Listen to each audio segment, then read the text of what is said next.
नमस्कार छात्रों, मैं भोसले सर विद्या प्रतिष्ठान मराठी मीडियम स्कूल में अध्यापन का कार्य कर रहा हूँ। आज हम फूल और कांटे इस कविता का दूसरा भाग लेने वाले हैं।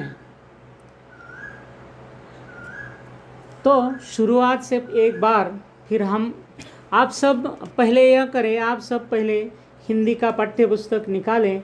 उसमें पाठ क्रमांक 2 है फूल और कांटे, वह निकालें और मेरे साथ एक बार कविता का वाचन करें।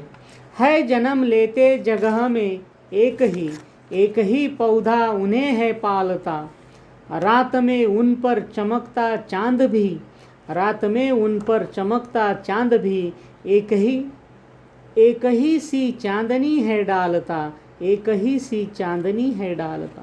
मेह उन पर बरसता एक सा, मेह उन पर बरसता एक सा, एक सी उन पर हवाएं हैं बही, पर सदा ही यह दिखता है हमें उनके ढंग एक से होते नहीं। छेद कर काटा किसी की उंगलियां फाड़ देता है, छेद कर काटा किसी की उंगलियां फाड़ देता है किसी का वरवसन, छेद कर काटा किसी की उंगलियां फाड़ देता है किसी का वरवसन। प्यार डूबी तितलियों के पर कतर, प्यार डूबी तितलियों के पर कतर, बहुर का है वेद देता शामतन। फूल लेकर तितलियों को गोद में, बहुर को अपना अनूठा रस पिला, बहुर को अपना अनूठा रस पिला।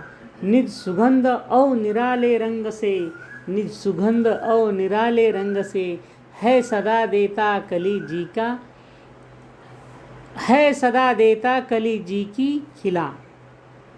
है खटकता एक सबकी आँख में, है खटकता एक सबकी आँख में, दूसरा है सोता सूर शीस पर, दूसरा है सोता सूर शीस पर।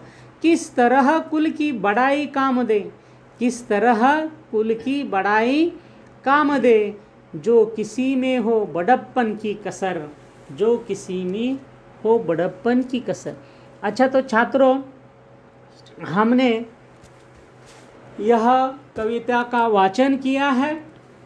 तो पहले और दूसरे पद में, पहले पद में कवि ने कहा है कि यह दो जो अलग अलग चीज़ें हैं, एक फूल और एक कांटा, ये दोनों को एक ही पौधा पालता है।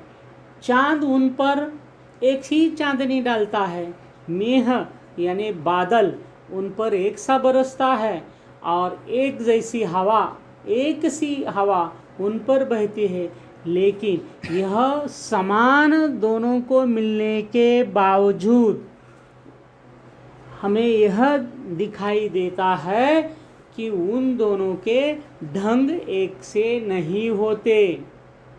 तो उनमें क्या फर्क है?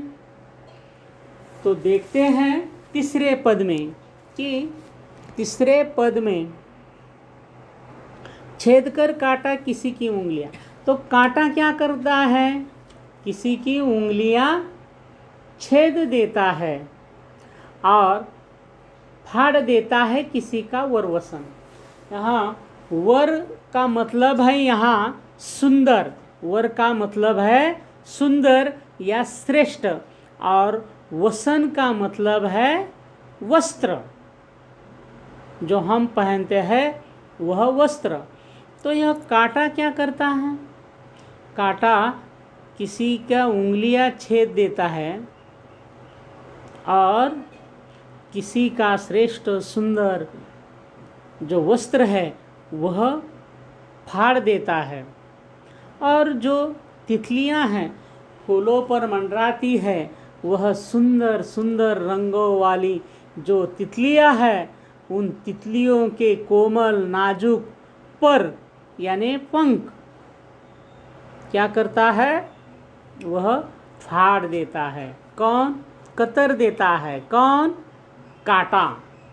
और जैसे फूलों की तरफ यह तितलियां आकर्षित होती है, उसी प्रकार बहुर यानी भंवरा, बहुर यानी भंवरा, भंवरा भी फूलों की तरफ आता है तो उस भंवरे का श्याम तन, श्याम मतलब सांवला, तन यानी शरीर, उस भंवरे का जो सांवला शरीर है वह शरीर वेद देता है।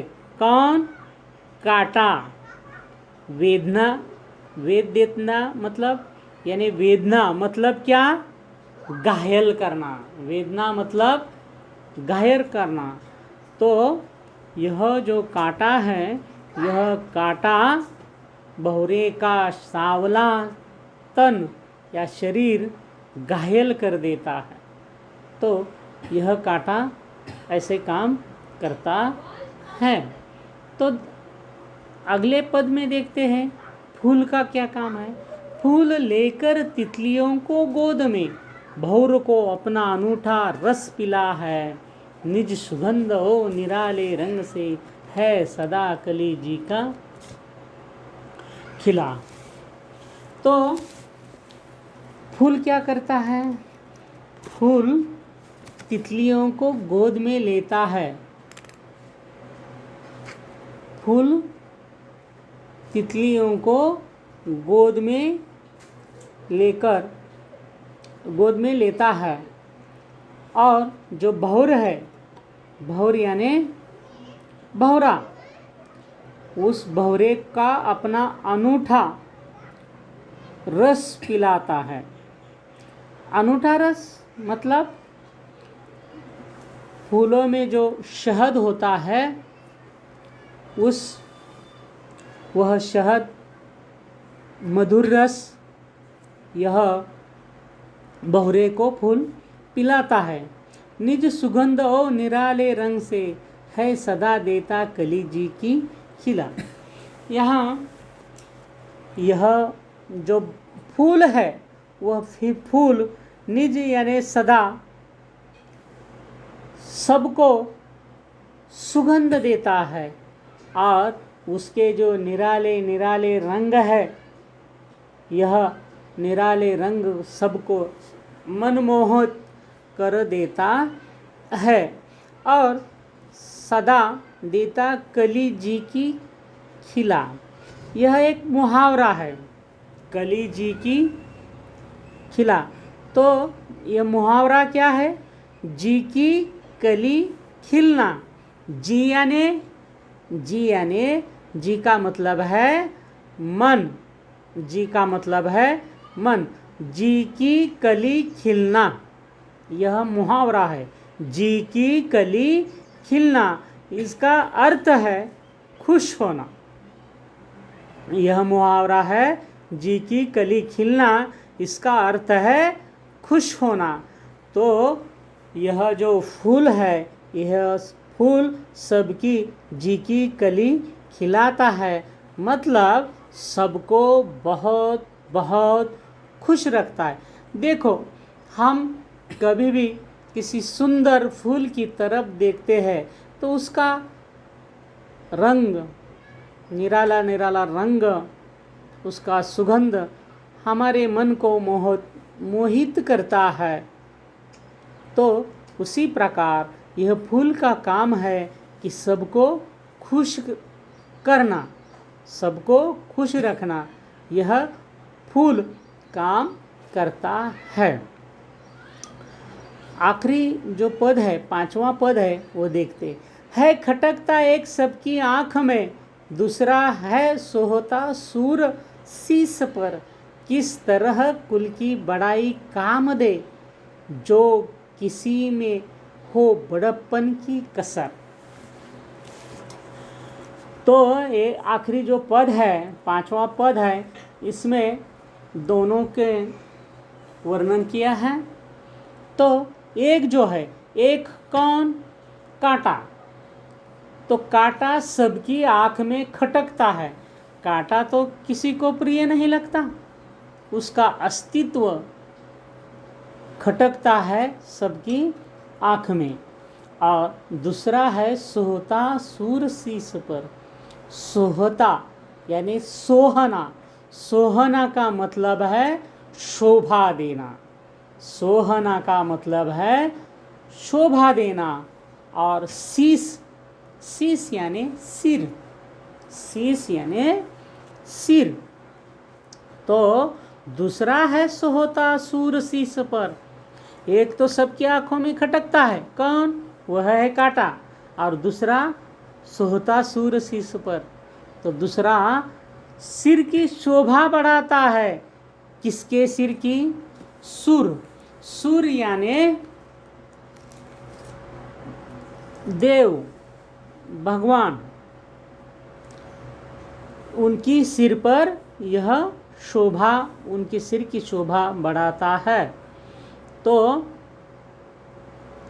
यह एक सबकी आँख में खटकता है, वह है कांटा। दूसरे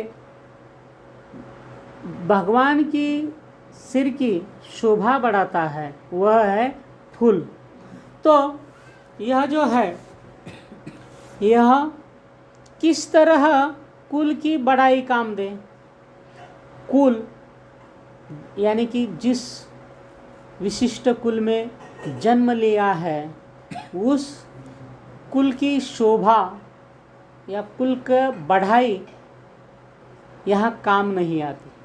तो यहाँ काम क्या आता है? यहाँ काम आता है कर्म, अपना कर्तव्य। कोई विशिष्ट कुल में जन्म लेने से बड़ा नहीं बन जाता, और कोई छोटे कुल में जन्म लेने से छोटा नहीं बन जाता। यहाँ कर्म महत्वपूर्ण है। मनुष्य विशिष्ट कुल में जन्म लेने से नहीं, बल्कि अपने कर्मों से बड़ा बनता है। यह सीख इस कविता में कवि ने दी है।